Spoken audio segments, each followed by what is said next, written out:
पाठीमागच्या वेळेला आपण ऑपॅम्प पाहिलं होतं SYBSC मध्ये. ऑपॅम्पमध्ये आपण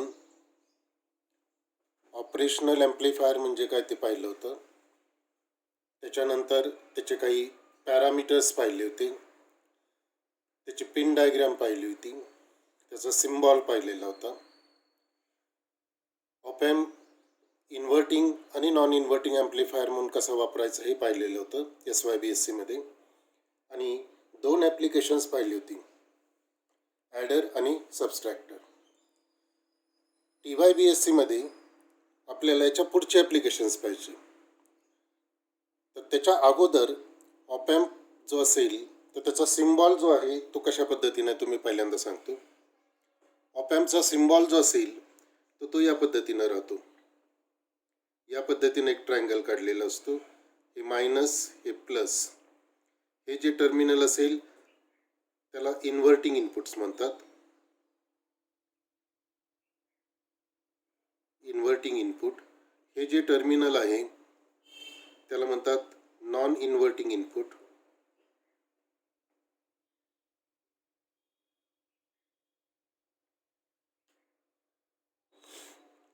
हे जे आहे ते आउटपुट.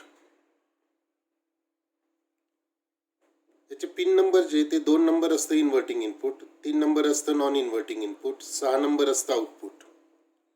त्याच्यानंतर 4 आणि 7 ही जी 2 इनपुट्स आहेत ती पॉवर सप्लायसाठी वापरतात. इथं 7 नंबर जे असेल ते प्लस VCC साठी आणि 4 नंबर जे असेल ते मायनस VCC साठी. हा झाला सिम्बॉल ऑपॅम्पचा. त्याच्यानंतर हा झाला सिम्बॉल. त्याच्यानंतर त्याची पिन डायग्राम जी आहे तर ती कशा पद्धतीने आहे. पिन डायग्राम जी असेल ती या पद्धतीने ड्रॉ केली जाते. 1 number input, 2 number input, 3 number input, 4 number, 5, 6, 7 आणि 8. इथं एक या पद्धतीनं नॉच असतो. नॉच जो असतो त्याच्या इकडची जी बाजू असते ती 1 नंबर, नंतर हे 2 नंबर, 3 नंबर, 4 नंबर, 5 नंबर, 6, 7 आणि 8. तर ही जी IC ती असते IC 741. ऑपॅम्पचा जो नंबर आहे तो किती IC 741 आहे. ही झाली याची pin diagram.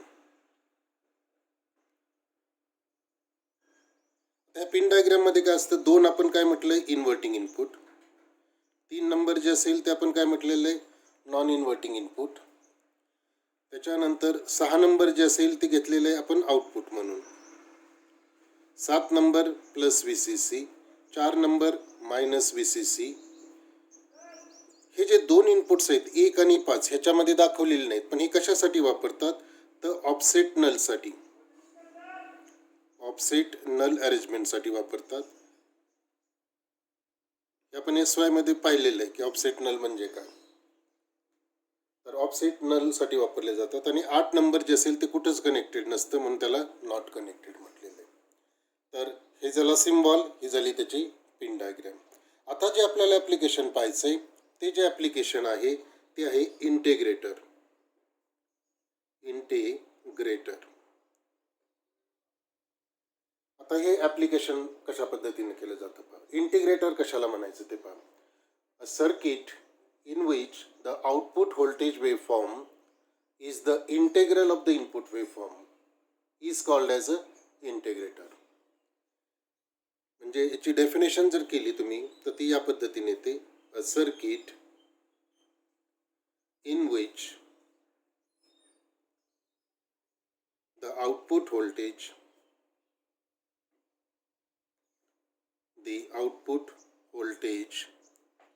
is the integral of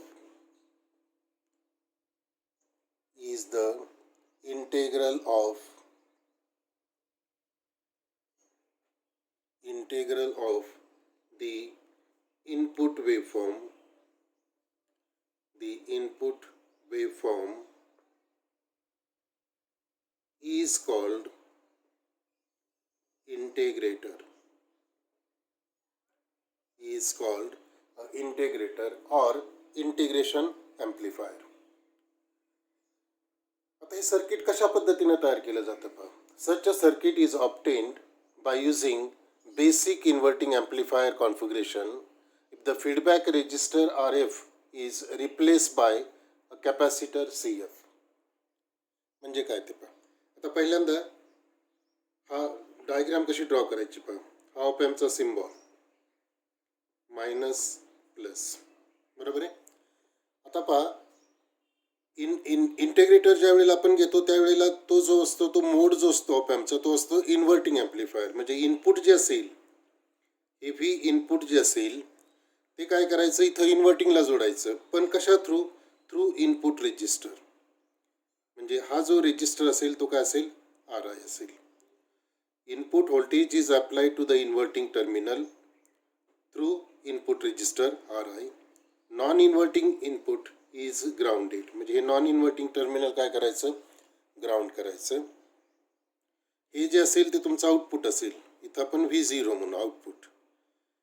आणि आता इन्व्हर्टिंगमध्ये काय केलं जातं इथं एक फीडबॅक रेजिस्टर असतो. इथं या टर्मिनलमध्ये आणि या टर्मिनलमध्ये एक फीडबॅक रेजिस्टर असतो. हा तो बेसिक इन्व्हर्टिंग ॲम्प्लिफायर.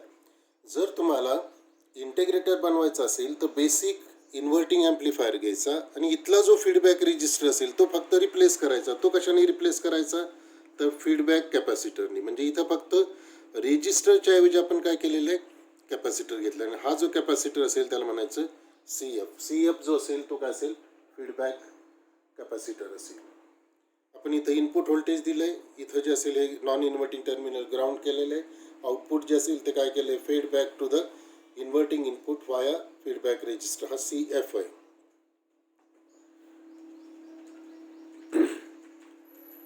आता इनपुट हे इनपुट व्होल्टेज आहे त्यामुळे इथला जो इनपुट करंट असेल तो काय असेल IN असेल.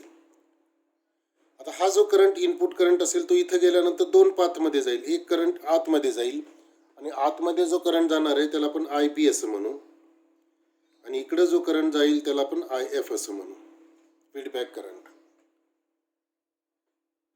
आता ही जी दोन पोटेन्शियल आहेत म्हणजे हे जे टर्मिनल आहे या ठिकाणचं पोटेन्शियल आपण V1 घेऊ, या ठिकाणचं पोटेन्शियल आपण V2 घेऊ. म्हणजे ही जी दोन टर्मिनल आहेत इथं V1 आणि इथलं पोटेन्शियल किती V2 असेल. आता याचं आउटपुटचं एक्सप्रेशन कॅल्क्युलेट करताना कशा पद्धतीने केलं जातं पहा. The expression for the output voltage V0 can be obtained by writing Kirchhoff's current equation at node V2. म्हणजे इथं काय करायचं हा नोड आहे.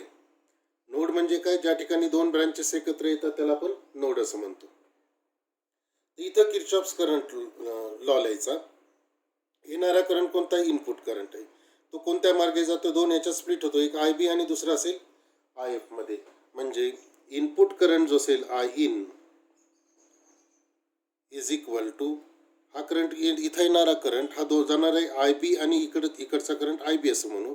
इकडचा current IF. So IN is equal to IF plus IB. IB जो असेल तो डायोड करंट असेल.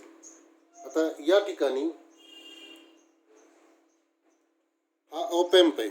ऑप एम्पची पॅरामीटर्स पाहिलं होतं की ऑप एम्पचा इनपुट इम्पिडन्स जो असतो तो इन्फिनिटी असतो. म्हणजे इथला याचा जो इनपुट रेजिस्टन्स असेल तो असेल इन्फिनिटी. इन्फिनिटी असल्यामुळे काय असणार आहे रेजिस्टन्स जर इन्फिनिटी असेल तर आतमध्ये जाणारा करंट किती असणार आहे 0 असणार आहे. किंवा व्हर्च्युअल ग्राउंडच्या कन्सेप्टप्रमाणे काय राहतं की या ठिकाणी याचा रेजिस्टन्स इन्फिनिटी आहे म्हणजे याच्या या दोन पॉईंट्समधला करंट किती असेल 0. आणि ज्या वेळेला करंट 0 असतो त्यावेळेला हा पॉईंट आणि हा पॉईंट हे दोन्ही कसे असतात सेम पोटेन्शियलला असतात किंवा इक्वी पोटेन्शियलला असतात. हा व्हर्च्युअल ग्राउंडचा जो कन्सेप्ट आपण SY मध्ये पाहिला तो इथं थोडासा रिकॉल करायचा आहे. आता इथं आपण असं एक वाक्य लिहू. Since IB is approximately equal to 0. म्हणजे IB जो असेल बेस करंट IB जो असेल तो current flowing in to the op amp हा किती असेल 0 असेल. So therefore IN is equal to IF. Small f घेऊ आपण. Equation number 1. म्हणजे इनपुट करंट जो असेल हा सगळ्याच्या सगळा करंट काय होईल या कॅपॅसिटरमधनं फ्लो होईल. म्हणजे इनपुट करंट जो असेल आय आणि हा जो फीडबॅक करंट असेल म्हणजे फीडबॅक कॅपॅसिटरमधनं फ्लो होणारा करंट तो काय असेल हे दोन्ही जवळजवळ काय असतील सेम असतील because the current flowing through the op amp is 0. आता आपल्याला इथे एक रिलेशन पाहिजे, the relationship between current through and voltage across the capacitor. म्हणजे हा जो कॅपॅसिटर असेल ह्याच्यातनं फ्लो होणारा करंट आणि ह्याच्या अक्रॉसचं व्होल्टेज म्हणजे हे जे दोन पॉईंट्स आहेत हे पॉईंट घ्या किंवा हे दोन पॉईंट्स घ्या, ह्याच्या अक्रॉसचं जे व्होल्टेज असेल ते आणि ह्याच्यामधलं करंट ह्याचं जे रिलेशन आहे ते या पद्धतीनं लिहिलं जातं, the current flowing into the and into the capacitor and voltage across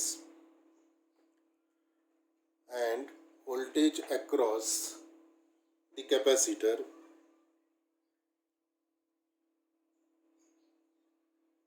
is given by आणि तो जो करंट असतो तो IC न डिनोट करू आपण. IC is equal to capital C म्हणजे कॅपॅसिटन्स आणि d/dt ऑफ VC. इथं IC म्हणजे काय पहा, IC म्हणजे current flowing through capacitor, C म्हणजे कॅपॅसिटन्स ऑफ द कॅपॅसिटर आणि इथं d/dt rate of change of कशाचं व्होल्टेज अक्रॉस द कॅपॅसिटर. हा जो फॉर्म्युला आहे हा जनरल फॉर्म्युला झाला. आता तो आता इथं आपल्याला अप्लाय करायचा आहे आपल्या केसमध्ये. इथं काय येणार आहे, IC च्या ऐवजी आपण काय घेतलेलं आहे IF घेतलेलं आहे. So is equal to C च्या ऐवजी काय घेतलेलं आहे, C च्या ऐवजी इथं येईल CF. IF च्या ऐवजी आपण काय IC च्या ऐवजी काय घेतलेलं आहे IF घेतलेलं आहे. म्हणून IF is equal to formula येईल IF is equal to C d/dt of PC. Equation number 3. आता IF ची व्हॅल्यू ही झाली, बरोबर आहे. IF ची व्हॅल्यू ही झाली. आता आपल्याला IN ची व्हॅल्यू पहिल्यांदा फाइंड आउट करावं लागेल. मग IN ची व्हॅल्यू कशी फाइंड आउट करायची ते पहा.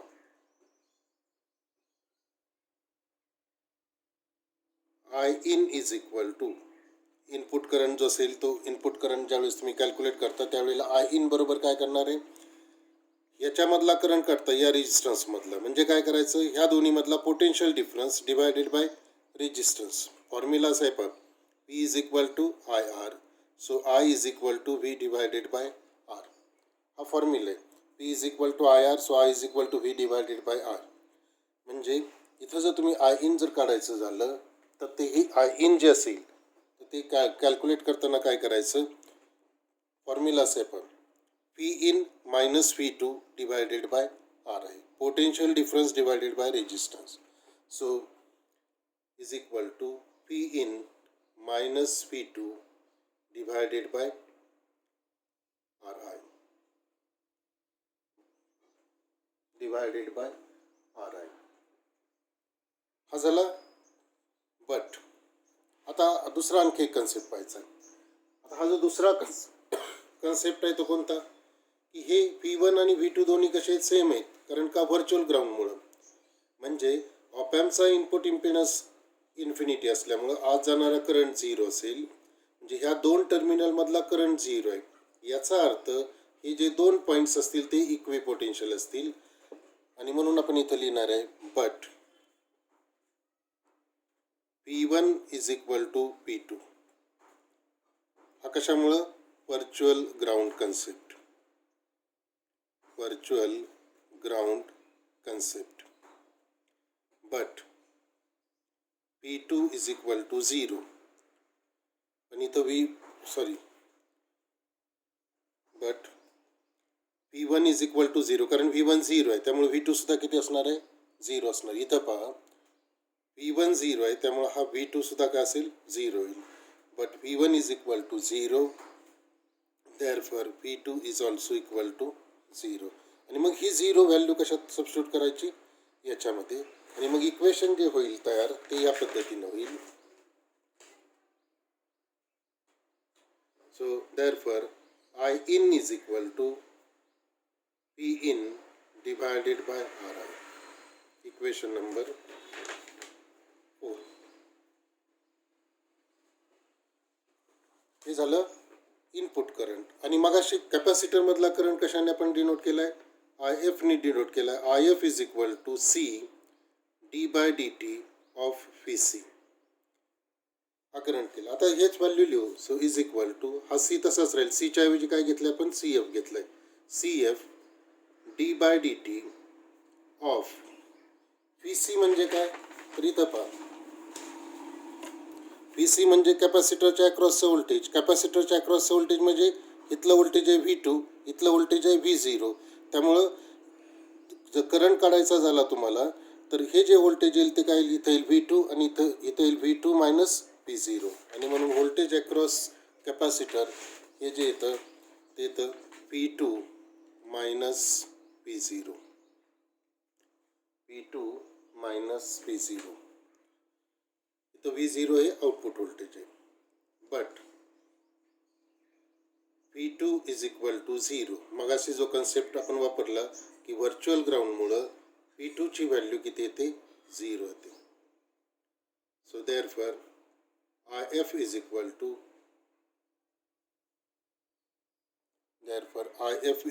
to CF into d/dt of minus V0. Minus sign बाहेर घेऊ शकता. So is equal to minus CF, IF कॅपिटलच घ्या शक्यतो, CF d/dt ऑफ V0. ही व्हॅल्यू झाली IF ची. Equation number 5. आता पहा आपण कोणत्या व्हॅल्यूज काढल्यात. इनपुट करंट आपण दाखवलंय I in is equal to V in divided by RI. हे झालं इक्वेशन 4. कॅपॅसिटर मधला करंट जो दाखवलाय तो IF is equal to minus CF d/dt of V0. आणि मगाशी एक इक्वेशन आपण असं लिहिलंय की सगळ्यात अगोदर की I in is equal to IF, म्हणजे हा जो इनपुट करंट असेल तो काय असणार आहे, फीडबॅक करंट असणार किंवा current flowing through the capacitor. ह्या दोन व्हॅल्यूज काय इक्वेट करायच्या आणि फायनल आउटपुट काढायचं. आता हे जे इक्वेशन्स आहेत कोणते, हे 4 नंबरचे इक्वेशन आणि हे जे असेल ते 5 नंबरचे equation. I in is equal to IF. So therefore but I in is equal to IF.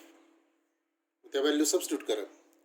I in ची व्हॅल्यू किती आलेली आहे, P in divided by RI is equal to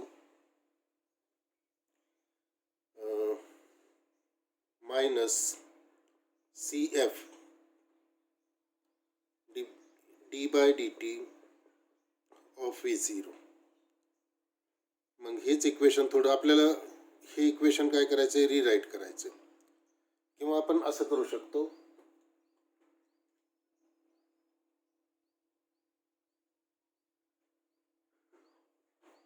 हे जे आउटपुट व्होल्टेज आहे ते जर फाइंड आउट करायचं झालं तर दोन्ही बाजूने काय करायचं, इंटिग्रेशन घ्यायचं.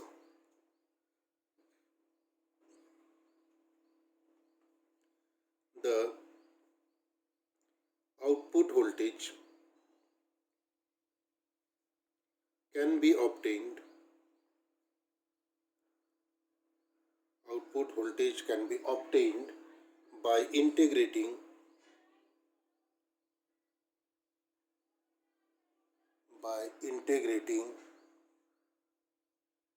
both sides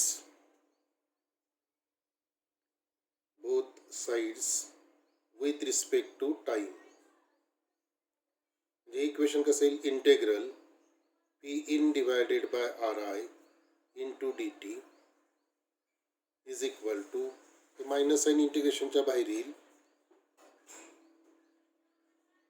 integral CF d/dt of V0.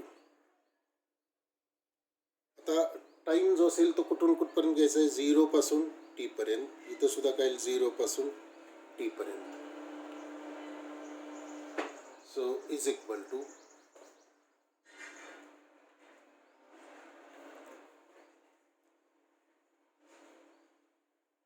आता इथं कॉन्स्टंट कोणकोणते आहेत पहा.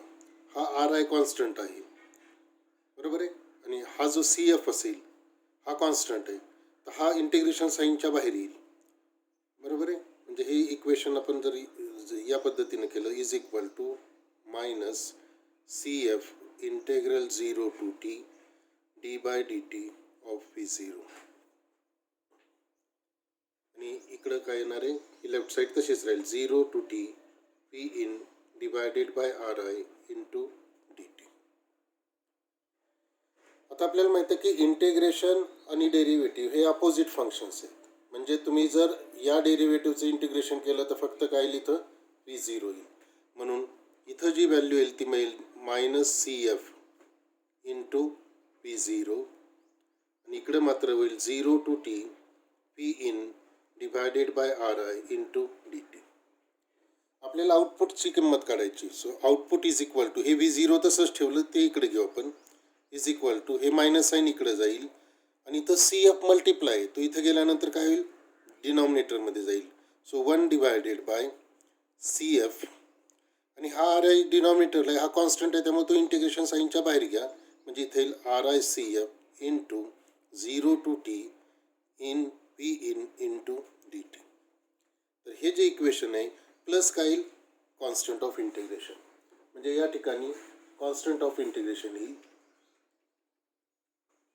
हे होईल तुमचं equation number 6, where C is constant of integration.